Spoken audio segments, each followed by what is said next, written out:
नमस्कार। प्रारब्ध पर आप सभी का स्वागत। मैं अवनीश। चैनल आपने सब्सक्राइब कर रखा है, इसके लिए आपको बहुत बहुत धन्यवाद। हर वीडियो को लाइक जरूर कीजिए, शेयर कीजिए और बेल आइकन अगर दबा लेंगे तो पहली चिट्ठी किसी भी अपलोड की आपको सीधे जाएगी, यानी प्रारब्ध की। आइए आज की चर्चा शुरू करते हैं। हमारे साथ हैं द अभिषेक तिवारी शो के अभिषेक तिवारी जी। अभिषेक जी, बहुत बहुत स्वागत, नमस्कार। नमस्कार सर, प्रणाम सर। जी, अभिषेक जी, एक बात कही जाती है कि विनाश काले विपरीत बुद्धि। बड़ी सलाहियत की लाइन है, बड़ी तहजीब भरी लाइन है, लेकिन देशज में इसके कई और वर्जन हैं और वो उन वर्जनों पे अगर मैं जाऊंगा तो फिर शाब्दिक स्तर जो है थोड़ा सा नीचे आएगा। इसलिए हमारे सुधी दर्शक हैं वो जान जाएं कि विनाश काले विपरीत बुद्धि को उनके उनकी लोक भाषाओं में या लोकल लैंग्वेज में क्या क्या और कहा जाता है। बिहार में अभी चुनाव का वार्म अप चल रहा है। राहुल गांधी वोट चोरी की फर्जी फिल्म लेके चले, वो फिल्म बॉक्स ऑफिस पे पिट चुकी है। इसके बाद अब फ्रस्ट्रेशन बढ़ रहा है। पहले तुम तड़ाम मोदी को, अमित शाह जी को तुम तड़ाम, ठीक है, ये कोख का संस्कार है। मैं बार बार रिपीट कर रहा हूं, ये कोख का संस्कार है, क्योंकि किसी भी संतान में जो तबीयत आती है, जो तहजीब आती है, जो संस्कार आते हैं, वो मां से आते हैं। बाकी अब इसके आगे कुछ नहीं कहना है। लेकिन मां से जब संस्कार आते हैं तो कल जो कुछ भी बिहार में हुआ है, एक कांग्रेस और आरजेडी के मंच से जिस तरह की बातें निकली हैं और इस देश के करोड़ों मतदाताओं द्वारा चुने गए प्रधानमंत्री के मां तक को गाली। मैं जब ये बात कह रहा हूं दर्शकों, मैं सहज नहीं हूं। मां साझी होती है, मां मां होती है। और ये वही प्रियंका वाड्रा है, जब इसके पिता नहीं दादा की उम्र, अगर आज इनके दादा जीवित हों और एक बराबर के हों तो मोदी जी इनके दादा की उम्र के हैं। और मोदी जी ने कहा कि प्रियंका हमारी बेटी जैसी। तो पलट के इस प्रियंका वाड्रा ने क्या कहा था कि नहीं, वो मेरे पिता जैसा नहीं हो सकता। ये संस्कार। अभिषेक जी, मैं ज्यादा कुछ बोलने की स्थिति में नहीं हूं और जो कुछ भी मेरे पास बिहार से सूचनाएं आ रही हैं कल की इस घोर पतित भरे काम के बाद, नरेंद्र मोदी जी के माता को गाली दी गई। पूरा बिहार उबल रहा है। आप बिहार की धरती पर बैठे हैं, पावन धरती पर बैठे हैं, पग पग की हर खबर आपके पास है। बिहार का टेम्परेचर कितना है इसका थर्मामीटर आपके पास है। पहले तो ये कितना गिरेंगे और अब क्या ये उबर पाएंगे जिस गड्ढे में ये गिर गए हैं, नरेंद्र मोदी जी की माता जी को संबोधित करते हुए गाली। सर, नौशाद ने गाली नहीं दी है सर। नौशाद सिर्फ गाली उसके मुंह से निकली है और ये एक्सटेंडेड वर्जन है। देखिए, जब मैं कह रहा हूं, मैं खुद भी सहज नहीं हूं, स्वयं भी सहज नहीं हूं और मेरा रोम रोम जल रहा है। नौशाद को मैं भी ढूंढ रहा हूं, मिलेगा। इस वोट यात्रा में मैं भी ग्राउंड पर जा रहा हूं, मिलेगा, ढूंढा जाएगा, वो अलग बात। अब आते हैं कि क्या जो मैंने कहा कि ये गाली सिर्फ नौशाद के मुंह की नहीं थी, एक्चुअली ये राहुल गांधी के ही वचन है।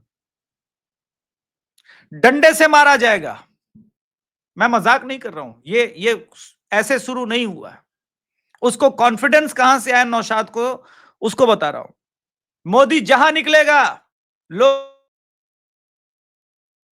डंडे से मारेंगे। मैं बता रहा हूं आपको, चुनाव के बाद ये बात किसने बोली थी? राहुल गांधी ने। वोट चोर गद्दी छोड़, किसने बोला? राहुल गांधी ने। राफेल चोर, चौकीदार चोर है, किसने बोला? राहुल गांधी ने। ये सभ्य सौम्य एलीट क्लास का जन्मा राहुल गांधी, जिसको मीडिया ने चमकाया, ये स्वयं अपने मात्र 3 हार के बाद अपनी उदंडता को जाहिर कर रहा है, प्रदर्शित कर रहा है खुलेआम। अमित शाह जी के लिए जिस प्रकार की भाषा का प्रयोग किया, मोदी डरता है मुझसे, मोदी थरथराने लगा, मोदी टिक नहीं पाएगा मेरे आगे, मैं तो टी शर्ट पहनता हूं। ये एक्सटेंडेड वर्जन था। सुप्रिया श्रीनेत जब से कांग्रेस में आई हैं, आप अस्तर देखिए कांग्रेसियों, बिलो द बेल्ट ही गया।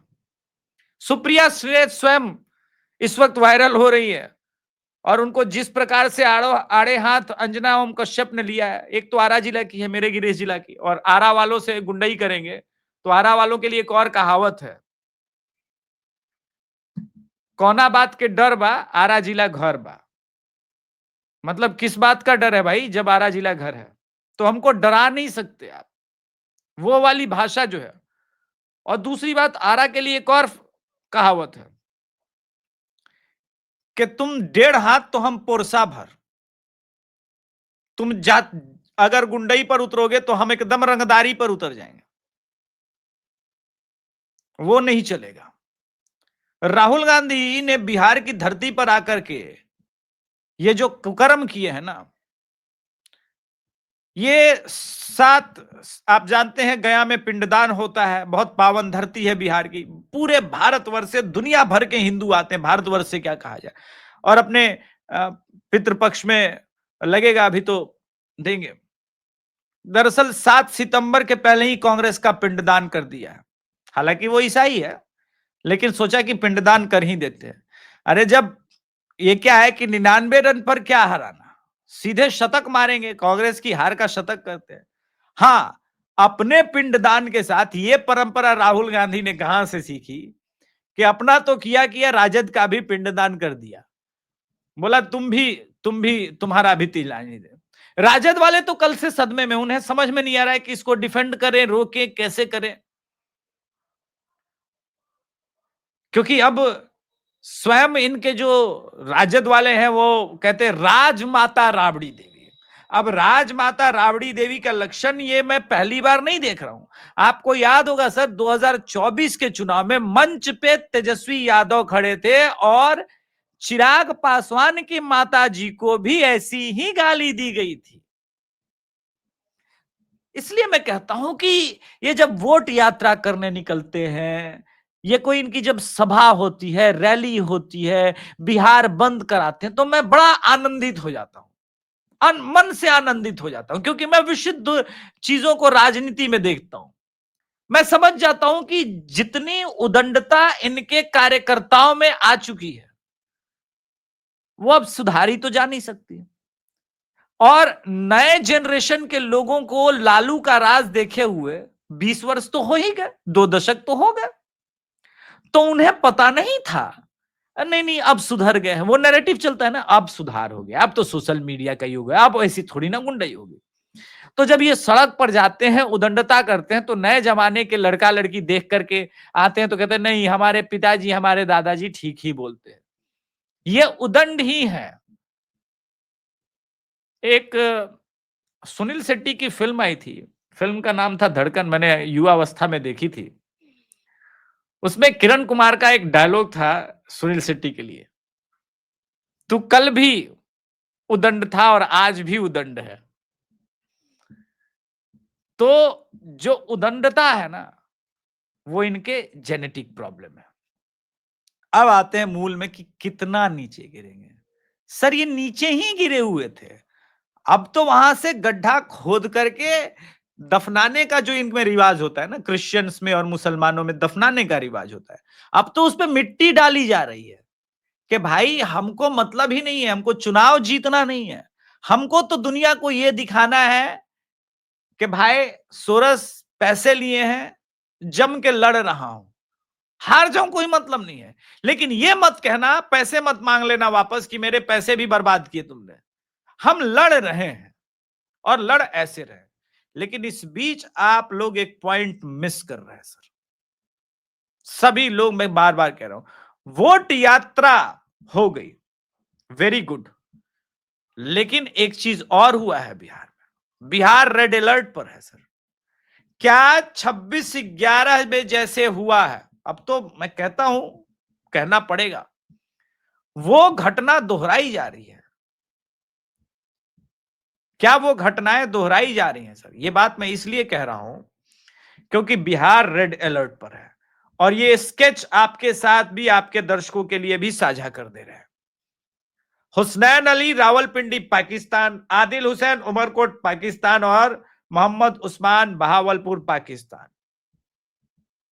अब मैंने ये क्यों साझा किया सर आपके दर्शकों के साथ? ये तीनों बिहार में इन कर चुके हैं, नेपाल बॉर्डर के रास्ते। टाइमिंग देखिए सर, टाइमिंग देखिए गुरुजी, क्या शानदार टाइमिंग है। एक तरफ वो पूरा बॉर्डर एरिया में इनकी सभाएं होती है वोट चोरी की, बॉर्डर एरिया से ही। आपको याद होगा बिहार की पुलिस और सारी विधि व्यवस्था इनके सुरक्षा क्रम में लगी हुई है, एकदम सेफ पैसेज मिलता है, नेपाल के रास्ते इन करते हैं।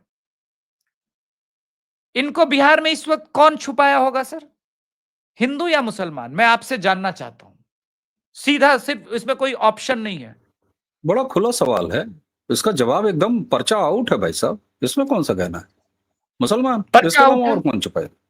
बिल्कुल पर्चा आउट। तब बताइए नौशाद ने जो मां की गाली दी वो उसकी भावना थी या जिन लोगों ने छुपा के रखा है? प्लानिंग क्या है? प्लानिंग यही है ना कि ये मोदी तो अब यूएस के आगे भी नहीं झुक रहा है अब, और जनता इसको हराएगी नहीं, जनता इसको हारने नहीं देगी।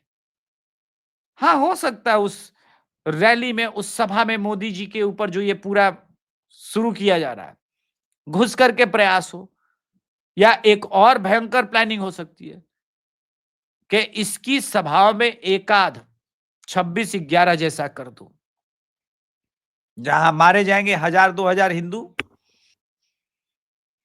किस अभिषेक जी, नरेंद्र मोदी अपना पहला चुनाव लड़ रहे थे 2014 का लोकसभा, और पटना की रैली, सीरीज, बम विस्फोट, किसको नहीं याद है? लेकिन उस दिन भी बिहारियों ने बड़ी होशियारी बरती, जो गिरता था उसे उठा के लेके जाते थे कोने में और चुपचाप कहते थे नहीं नहीं नहीं, बहुत भीड़ आई है, ये सब मोदी जी को हटाने की चाल है, बहुत भीड़ आई है, आप लोग बताइए मत, भगदड़ मत मचने दीजिए, भगदड़ मचेगा। और आप कल्पना कर सकते हैं सर, 3 लाख के लोग आसपास जुटे थे गांधी मैदान में, भगदड़ मचती तो 1000, 2000, 3000 मारे जाते सर। बिहारियों ने नरेंद्र मोदी जी को पूजा है सर, और उनके देवता के मां को गाली दी गई। देवता से कम नहीं है हम बिहारियों के लिए। एक क्रॉस कास्ट लाइन में बोल रहा हूं, एक क्रॉस कास्ट लाइन। लोकसभा में मैं कह रहा था तो लोगों ने कहा यादव टूटे वाला है जी। विधानसभा में भी मैं कह रहा हूं, आप भूल गए हैं कि कोई यादव, कोई भूमिहार, कोई कुर्मी, कोई पंडित, कोई हिंदू बिहार को बांग्लादेश बनते हुए अपनी आंखों से नहीं देखेगा और ना देखना चाहता है, और इसलिए वो एसआईआर से खुश है।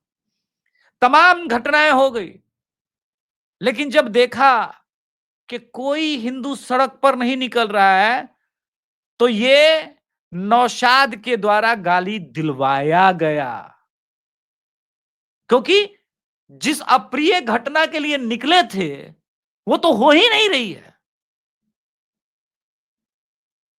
वो तो हुआ नहीं सड़क पर। कैसे कैसे बांग्लादेश बनेगा आप ही बताइए सर, ऐसे तो नहीं बन पाएगा। अब उनको पता चलेगा कि ये देश भारत क्या है। जी बिल्कुल ठीक बात है। और आपने ये जो 3 तस्वीरें दिखाई और ये जो इन्फिल्ट्रेशन की आपने बात कही, और इसका समय, जितने भी पॉलिटिकल पंडित हैं, दर्शकों, आप देखते होंगे टाइमिंग टाइमिंग टाइमिंग, मोदी ने ये किया, इसकी टाइमिंग, फलाने ने ये किया, ढकाने ने टाइमिंग। ये टाइमिंग क्या कहती है? जो पूरा आउटलाइन खींचा है अभिषेक जी ने, बेहद खतरनाक है, और वही पटना की धरती है।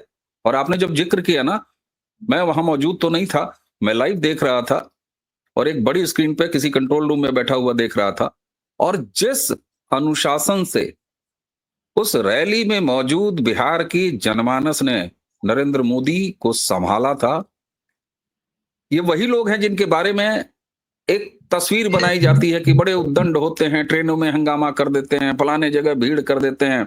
लेकिन दर्शकों, जरा पुराना फुटेज निकाल के देखिएगा, पटना की रैली पर बम विस्फोट हो रहा है और मंच पर नरेंद्र मोदी, और नरेंद्र मोदी बोल रहे हैं, हिलिएगा नहीं, संभल के रहिए, और सारी भीड़ ऐसे जैसे उसका अपना आयोजन हो, उसके अपने लोग हैं, इस तरीके से संभाला था बिहार में। अभिषेक जी, मैं वाकई सहज नहीं हूं। आज मैं वो शब्द भी भूल रहा हूं, मैं मॉडरेट नहीं कर पा रहा हूं, सच बताऊं आपसे, यकीन बताऊं। नहीं, मेरे साथ भी ये हुआ था। रात को मैं सोच रहा था कि क्या बोला जाए, कैसे बोला जाए। आप कल्पना करिए कि एक नौशाद को प्लेस किया जाता है, और कल मैंने आपके यहां जब बातचीत किया था आपके चैनल पे, तो मैंने साफ तौर पर कहा था कि जब एक मंच पर क्रिप्टो क्रिश्चियन चन्नी को इकट्ठा किया जाता है,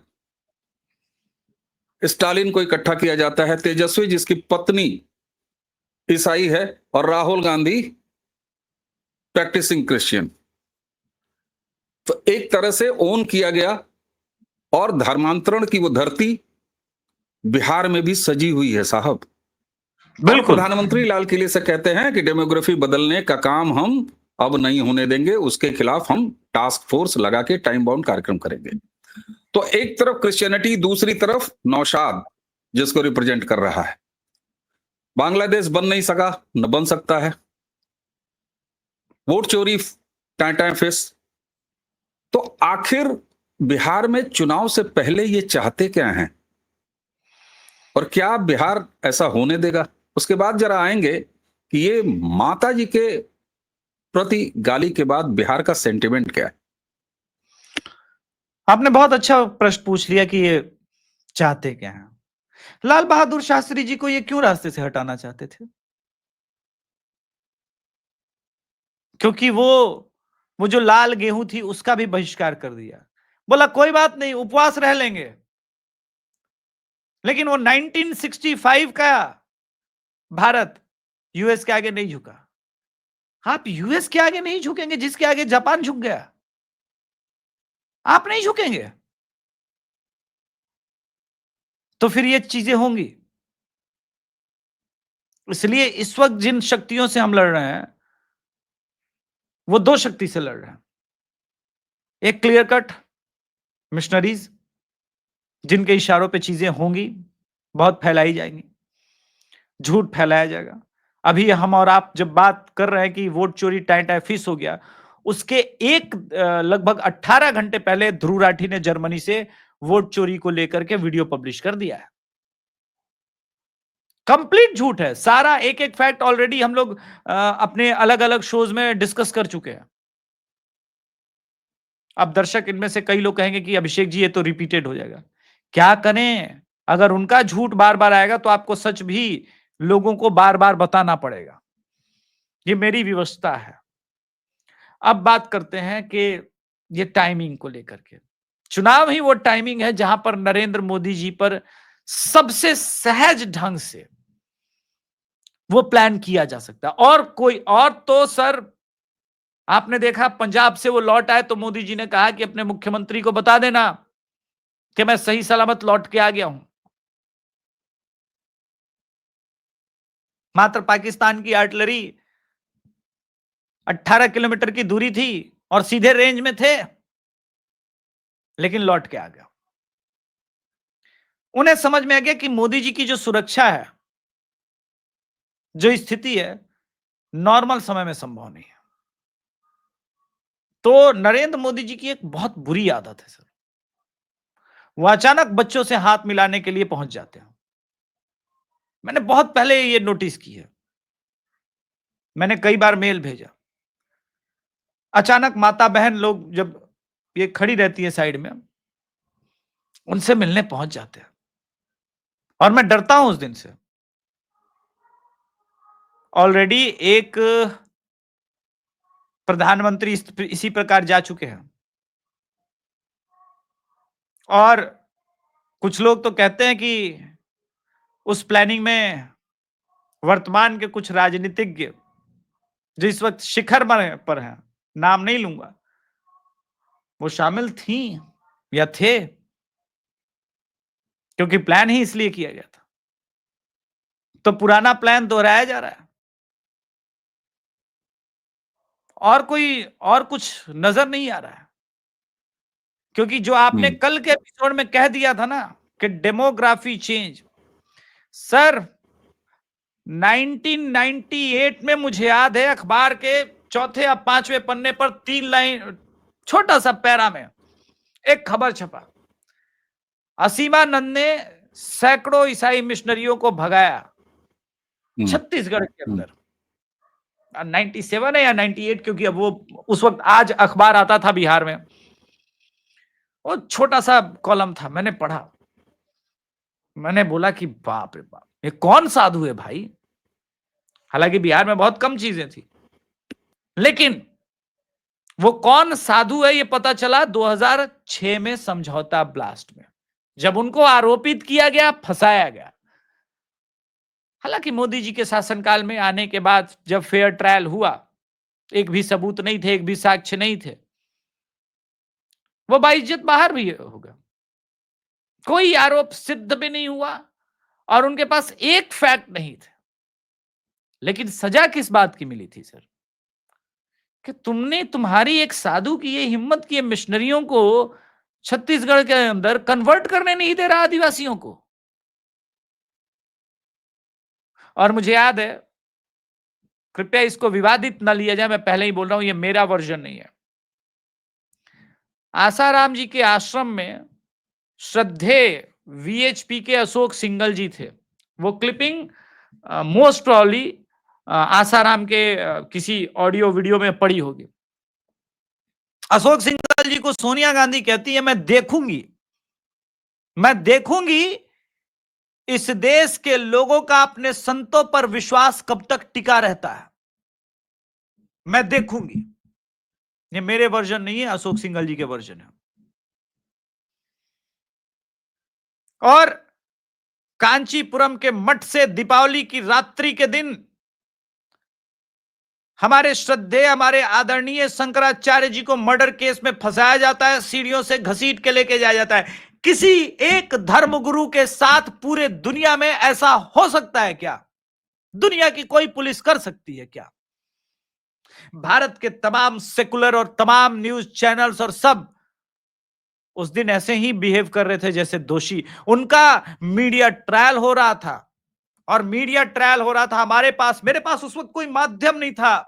आज जैसे प्रारब्ध है, द अभिषेक तिवारी शो है, अपनी व्यवस्था बता रहा हूं सर। मेरे पास कोई माध्यम नहीं था, मैं कितना विवश था, अपनी बात को कह नहीं पा रहा था। यह बात और है कि कोई साक्ष्य नहीं मिला और हमारे शंकराचार्य जी क्लीन शीट मिली, वो वापस आया, मिलना ही था, वो अलग बात है। लेकिन वो अपमानित करके बताया गया कि तुम्हारे संतों की कोई वैल्यू नहीं है, ये मेरे सत्ता की हनक है। तो अशोक सिंघल जी की बात अनायास याद आ गई। ये नरेंद्र मोदी क्या हिम्मत कर रहा है सर? अब मैं आपकी बात पे आ रहा हूं कि मैं डेमोग्राफी बदल रही है, वो बहुत खतरनाक है, मैं सब कुछ खत्म कर दूंगा। ये 1-2 साल का परिश्रम है क्या? ये 4 दशक 5 दशक की जो का परिश्रम है, जोशुआ प्रोजेक्ट है, इतने दिनों से लॉन्च किया है, उसको तुम खत्म कर दोगे और तुमको सुरक्षित ये लोग रहने देंगे? इसलिए मैं डरता हूं। मैं जानता हूं मोदी जी इस वक्त एकदम रिस्क जोन का, वो रेड लाइन पर है। एक होता है रिस्क जोन और एक होता है रेड लाइन जोन। बिल्कुल बिल्कुल। अभी हम सब रेड लाइन पर हैं। मैं आप सब जो भी इनको एक्सपोज कर रहा है, सब रेड लाइन पर है। ये जो आप कह रहे हैं ना कि जो भी उनको एक्सपोज कर रहा है, मैं इसमें करोड़ों करोड़ों मतदाताओं को भी शामिल कर देता हूं अभिषेक जी। वो भी रेड जोन में हैं, जो निरंतर नरेंद्र मोदी और राष्ट्र प्रथम के भाव से राजनीति करने वाले एनडीए भारतीय जनता पार्टी की सरकार बार बार वापस ला रही है। इसीलिए वोट चोरी का कॉन्सेप्ट क्यों? इसीलिए जब ये हारते हैं तो कहते हैं मतदाता बिक गए हैं। ये सारी चीज तो खतरे की जोन में हम सारे लोग हैं। आपने बीच में एक बात कही थी कि जब से ये घिनौना काम हुआ है, नरेंद्र मोदी जी की माता जी तक ये पहुंचे हैं, आरजेडी में सन्नाटा है। सवाल ये होता है कि सन्नाटा है, राजनीतिक समझ भी है, आप एक लीडिंग पार्टी हैं, आपको भर भर के सीटें भी उसी बिहार विधानसभा में मिली है। नीतीश जी कभी इधर कभी उधर के चलते आपने सरकार भी इंजॉय किया है, इन्हीं सालों में इंजॉय किया है। सवाल ये होता है कि अगर ये सन्नाटा है, क्या इससे पहले ये समझ में नहीं आ रहा था क्या ऐसा नहीं है कि मीठा मीठा गप और कड़वा कड़वा थू वाली स्थिति है? और यहीं पर आके मैं चाहूंगा कि थोड़ा सा इस पर जरूर बताइएगा कि बिहार का मतदाता अब इस माता कांड के बाद, मां कांड के बाद वो कहां खड़ा है? क्योंकि खड़ा वो कहां है ये तो साफ दिखाई दे रहा था, अंडरग्राउंड जो रिपोर्ट आ रही है वो तो पता है, लेकिन ये क्या बिल्कुल ऐसा हो गया कि साइनाइड खा लिया साहब? हाँ, बिल्कुल, ये साइनाइड खाने वाला ही है। ये तो रिजल्ट अब पता चलेगा। लेकिन जो कुछ भी नीतीश कुमार के लिए एंटी इनकम्बेंसी थी, जो कुछ भी पीके की तरफ शिफ्ट होना था, वो सब एक बार में एक अकेले इस इंसिडेंट ने कवर अप कर दिया। क्योंकि अभी मोदी जी का आना बाकी और मोदी जी का बोलना बाकी है, ये लोग भूल गए। बिल्कुल मोदी जी जब तक बोलते हैं तब तक तो ठीक है, आप सह लेंगे मोदी जी की बोली, लेकिन मोदी जी चुप हो जाए ना, तब तुम डरो। मोदी जी की चुप्पी बहुत खराब है। और बिल्कुल डोनाल्ड ट्रंप से ज्यादा कौन अब बेहतर समझ रहा होगा? पूरी दुनिया ससुरा, देख रही है साहब। पूरी दुनिया में जितनी यूएस की फजीहत हो रही है पिछले 3 दिनों से, क्यों हो रही है? फोन नहीं उठा रहे भाई। यूएस के प्रेसिडेंट का फोन नहीं उठा रहा है इंडिया वाला, और यूएस के अंदर के एक्सपर्ट कह रहे हैं कि इस एक आदमी ने हमारे 25 वर्षों की मेहनत को बर्बाद कर दिया, सारा परिश्रम धूल धूसरित कर दिया। बिल क्लिंटन के बिल्कुल एरा के बाद हमने भारत पर बहुत इन्वेस्ट किया, पैसे की इन्वेस्टमेंट नहीं, परिश्रम, कि हम और भारत एक साझा दोस्ती करेंगे इस पूरे एशिया और इंडियन सब कॉन्टिनेंट के आसपास सब कुछ, ये चीन सागर से लेके इंडियन ओशन में बहुत जरूरत है उनको हमारी, हमारे जरूरत के बिना उनका काम ही नहीं चलना। अब उन्हें समझ में नहीं आ रहा, इस आदमी ने तो कर दिया सारा गुड़ गोबर। अब किस मुद्दे पे वो तिब्बत से लेकर के वियतनाम के मुद्दे से और ताइवान के मुद्दे पे एक्सपेक्ट करेंगे हमसे? बिल्कुल सही बात। साइलेंस बहुत खतरनाक है। तो मोदी बिल्कुल जी संभवतः अपनी माता वाली लाइन तो नहीं बोलेंगे, लेकिन उससे मिलता जुलता कुछ जरूर बोलेगा। जैसे वो हिंदी विरोध, इसकी लाइन ले सकते हैं। हम्म। जिस प्रकार से बिहार के मजदूरों को अपमानित किया रेवंत रेड्डी ने, वो वाली लाइन लेंगे, और इसके बाद अपनी गरीबी से जोड़ेंगे, हम्म और उसके हम्म, बाद अपनी मां के साथ बिताए हुए पल को जोड़ेंगे, जितना मैं समझता हूं। बिल्कुल बिल्कुल और जब उस पल को, क्षण को जोड़ेंगे, तब बिहार की जनता का जो भावना का ज्वार होगा ना, वो कहां जाएगा, अभी इसको वोट में कैलकुलेट करना मेरे लिए थोड़ा मुश्किल है सर। क्योंकि बिल्कुल ठीक ऐसी बात है, और चीजों में, करने की आवश्यकता भी नहीं, करने की हाँ, मैं आवश्यकता भी नहीं उतना, है, ये वोट का मामला नहीं है। हाँ, ये ये वोट का भारतीय मामला जनता नहीं। पार्टी और कम से कम सनातन संस्कार वो नहीं है कि मरी मां की लाश पर 400 पार, नहीं है साहब, ना, नहीं ना है। वो हमारा संस्कार भी नहीं है। लेकिन एक राजीव बात मैंने की कल, हत्या हो जाती है और चुनाव आयोग से साजिश करके महीनों के लिए चुनाव पूरे देश का टाल दिया जाता है और अस्थि कलश घुमाया जाता है, ये वो नहीं है। अरे लेकिन अभिषेक भाई, मैंने भी नरेंद्र मोदी को फॉलो किया, आपको याद दिलाऊं, 2014 का लोकसभा चुनाव, आजमगढ़ में मुलायम सिंह और अखिलेश यादव एक ही मंच पर, और अखिलेश यादव ने कहा कि मोदी जी ने गुजरात से हमें शेर भेजे और हमने उन शेर को सैफई के सफारी के पिंजड़े में बंद कर दिया। ठीक उसके 45 मिनट बाद गोरखपुर के मान बेला मैदान में नरेंद्र मोदी की रैली। और दर्शकों, आज आपको याद दिलाता हूं कि वो सबसे फेमस जुमला मोदी जी के बारे में वो कहां से पैदा हुआ। टाइमिंग देखिए प्रधानमंत्री की, मतलब तब तो प्रधानमंत्री भी नहीं थे।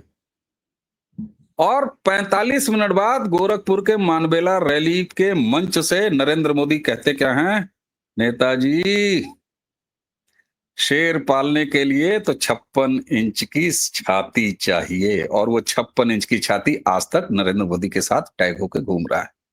तो नरेंद्र मोदी जी के बारे में मैं कई बार कह चुका हूं कि कौन सी बात कहां कैसे कही जाती है, होश अली का तो हर बात सुनी जाती है। ये है नरेंद्र मोदी। आपकी अंतिम टिप्पणी जी अभिषेक जी।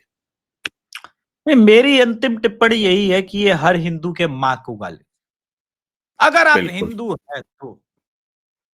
बस इतना ही कहूंगा। बिल्कुल साहब, अब इससे बड़ी कोई बात नहीं हो सकती। ये हर भारतीय की मां को गाली है, हर राष्ट्र प्रथम वाले विचारवान व्यक्ति के मां को गाली है, ये हर सनातनी को गाली है, ये हर हिंदू को गाली है, ये भारत माता को गाली है, क्योंकि हम मां जमीन को भी मानते हैं, हाड़ मांस की जो हमारी मां है जैविक, उसको भी मानते हैं। हम तो दुनिया की मां को मां मानते हैं, ये है सनातन संस्कृति। अभिषेक जी, आपने हमें समय दिया, आपका बहुत बहुत धन्यवाद। दर्शकों, आज की चर्चा कैसी रही? और अभिषेक जी के साथ, चाहे द अभिषेक तिवारी शो पे हो, चाहे यहाँ प्रारब्ध पे हो, बातचीत करने में मुझे बड़ा आनंद आता है और इसके लिए धन्यवाद के पात्र हैं अभिषेक जी। बहुत अच्छा काम कर रहे हैं मेरा साहब, और सौभाग्य बिहार पर आपसे लगातार बात होती रहेगी। आपसे तो राष्ट्रीय अंतर्राष्ट्रीय हर मुद्दों पे बात होती है, लेकिन बयार बह रही है तो इस बयार में निकलते हैं। हालांकि अब तक बदबूदार बयार थी, अब इंतजार रहेगा कि कब काम और संस्कारों वाली जो नई बहार है, जो नरेंद्र मोदी और नीतीश कुमार जी की बहार है, वो कब आएगी। तभी तो बिहार में बहार है, नीतीश कुमार है। इसी टेक के साथ आज की ये चर्चा समाप्त करते हैं। हमें और अभिषेक तिवारी दोनों को आज्ञा दीजिए। नमस्कार, प्रणाम, जय जय श्री राम। नमस्कार, प्रणाम, जय जय श्री राम।